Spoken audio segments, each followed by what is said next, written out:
discenda su di voi e con voi rimanga sempre. Amen. Amen. Anche a me, anche a me. Ecco, la leggenda dice che il demonio aveva spento il fuoco a Sant'Antonio e Sant'Antonio allora l'aveva trasformato in maiale e l'aveva costretto ad accompagnarlo fino all'inferno, dove potete immaginare che cosa succede quando vedono Sant'Antonio. E il maiale viene costretto a portare il fuoco di nuovo in terra a Sant'Antonio nel deserto perché gliel'aveva spento.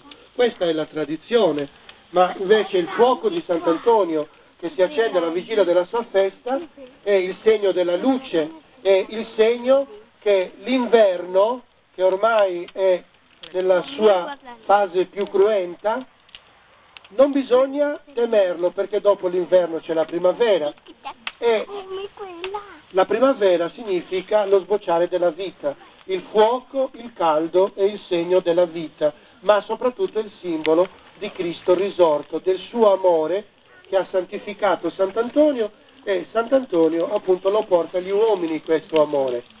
Il maialino invece, che spesso si vede nella iconografia di Sant'Antonio, è perché davano a Sant'Antonio, o meglio, tempo dopo, quando Sant'Antonio veniva invocato per il fuoco di Sant'Antonio, no?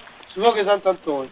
Altro non è che l'herpes zoster, una malattia che soprattutto nei centri nervosi. Allora costruivano degli ospedali appositi per curare queste persone, perché nel Medioevo era una malattia molto diffusa.